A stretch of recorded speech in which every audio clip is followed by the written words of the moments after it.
ഈജിപ്തിന്റെ കോച്ചും ഈജിപ്തിന്റെ പ്ലേയേഴ്സും ഫിഫയ്ക്ക് അർജന്റീനയോടുള്ള favouritism call out ചെയ്തിരിക്കുകയാണ്. അർജന്റീന ഈജിപ്തിനെ 3-2 തോൽപ്പിച്ചുകൊണ്ട് ക്വാർട്ടർ ഫൈനലിലേക്ക് ക്വാളിഫൈ ആയി. പക്ഷെ അതിനുശേഷം ഫുട്ബോൾ ലോകം കാണുന്നത് നാടകീയമായ രംഗങ്ങളാണ്. അപ്പൊ ഈ അലിഗേഷൻസിൽ എന്തെങ്കിലും ട്രൂത്ത് ഉണ്ടോ എന്ന് നമുക്ക് നോക്കാം. നമുക്ക് ഈജിപ്തിന്റെ ഡിസലവ് ചെയ്ത രണ്ടാമത്തെ ഗോളിലേക്ക് വരാം. അതിൽ ആദ്യത്തെ ചോദ്യം, അതൊരു ഫൗൾ ആയിരുന്നോ? അതൊരു ഫൗളാണ്, അതൊരു സോഫ്റ്റ് ഫൗൾ ആണ്. സോ റൂൾ ബുക്ക് വെച്ച് നോക്കുമ്പോൾ ഇവിടെ പ്രശ്നങ്ങളൊന്നുമില്ല. രണ്ടാമത്തെ ചോദ്യം, എവിടെ വെച്ചാണ് ആ ഫൗൾ നടന്നത്? ആ ഫൗൾ നടന്നത് ഈജിപ്തിന്റെ ഹാഫിൽ, ഡീപ്പ് ഇൻസൈഡ് ഈജിപ്തിന്റെ ഹാഫാണ് ആ ഫൗൾ നടന്നത്. അവർ അവിടുന്ന് ബോൾ ക്യാരി ചെയ്ത് 2-3 പ്ലേയേഴ്സിനെ ഡ്രിബിൾ ചെയ്ത് ഓഫ് സൈഡ് ട്രാപ്പ് ബീറ്റ് ചെയ്ത് ഒരു ബ്യൂട്ടിഫുൾ ഗോൾ അടിക്കുന്നു.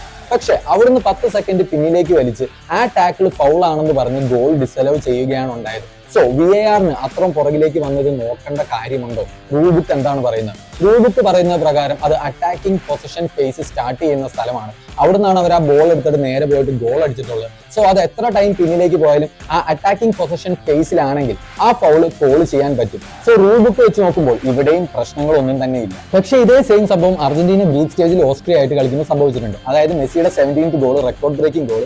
മക്കാലിസ്റ്റർ ഇതുപോലെ ഇതിലും കഷ്ടമുള്ള ഒരു ഫൗൾ ചെയ്തിട്ട് അവിടുന്ന് ബോൾ പ്രോഗ്രസ് ആയിട്ടാണ് അർജന്റീന പോയിട്ട് ഗോൾ അടിക്കുന്നത്. അന്ന് വാർ എന്തുകൊണ്ട് ഇന്റർവ്യൂ ചെയ്തില്ല? എന്തിനാണ് ഈ ഡബിൾ സ്റ്റാൻഡേർഡ്സ്, അല്ലെങ്കിൽ നമുക്ക് ഇരട്ട താപ്പ് എന്നൊക്കെ പറയാം? അർജന്റീനയ്ക്ക് വരുമ്പോൾ മാത്രം റൂൾ ബുക്കിന്റെ ഏത് അറ്റം വരെ പോയും ഗോൾ ഡിസലവ് ചെയ്യാനോ പെനാൽറ്റി കൊടുക്കാനോ ശ്രമിക്കുമ്പോൾ അവർക്കെതിരെ അതേ സാധനം, അതേ സംഭവം സംഭവിക്കുമ്പോൾ എന്തുകൊണ്ട് VAR ഇന്റർവ്യൂ ചെയ്യുന്നില്ല? അല്ലെങ്കിൽ എന്തുകൊണ്ട് അപ്പുറത്തെ ടീമിന് ആ കോൾ കിട്ടുന്നില്ല? ഇതാണ് നമ്മുടെ എല്ലാവരുടെയും പ്രശ്നം. ഇന്നലത്തെ ആ ഒരു കളി എടുത്തു വെച്ചിട്ട് ഞാനൊന്നും പറയുന്നില്ല. കാരണം അവസാനത്തെ നിമിഷങ്ങളിൽ സംഭവിച്ചപ്പോൾ സലേര എന്തായാലും അതൊരു പെനാൽറ്റി അല്ല.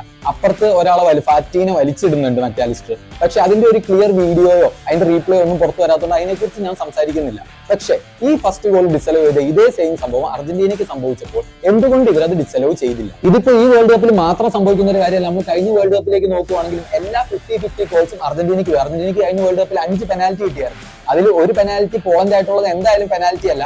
ബാക്കി 4 50-50 ഗോളാണ്. പക്ഷെ 5 ഗോളും അർജന്റീനയ്ക്ക് ഫേവറബിൾ ആയിട്ടാണ് കിട്ടിയത്. പിന്നെ നിങ്ങൾ യെല്ലോ കാർഡ്സ് കൊടുക്കുന്ന കാര്യങ്ങളാണെങ്കിലും എന്ത് നോക്കിയാലും നമുക്ക് എങ്ങനെയൊക്കെ വന്നാലും അർജന്റീനയെ ഫേവർ ചെയ്യുന്ന ഒരു രീതിക്കുള്ള റെഫറിംഗ് ഡിസിഷൻസ് ആണ് നമ്മൾ കണ്ടുവരുന്നത്. ഇതിൽ ഞാൻ അർജന്റീനൻ പ്ലേയേഴ്സിനെ കുറ്റം പറയുമോ, അല്ലെങ്കിൽ അവർ കളിക്കുന്നില്ല എന്ന് പറയുമോ ഒന്നും ചെയ്യുന്നില്ല, അല്ലെങ്കിൽ ഫാൻസിനെ കുറ്റം പറയുമോ ഒന്നും ചെയ്യുന്നില്ല. പക്ഷെ ഫിഫയുടെ സൈഡിൽ നിന്ന് ഈ ഒരു സംഭവം നമുക്ക് എല്ലാവർക്കും നേരത്തെ തൊട്ട് ഫീൽ ചെയ്യുന്നുണ്ട്. ആ ഒരു പാറ്റേൺ നേരത്തെ തൊട്ടുണ്ട്. ഇപ്പൊ ഈജിപ്റ്റ് ആയിട്ടുള്ള കളിയിൽ എല്ലാം കൂടി എക്സ്പ്ലോർ ചെയ്തു എന്ന് മാത്രം, അല്ലാണ്ട് ഇത് ഈ ഒരു ഒറ്റ കളിയിൽ വരുന്ന ഒരു കാര്യമല്ല.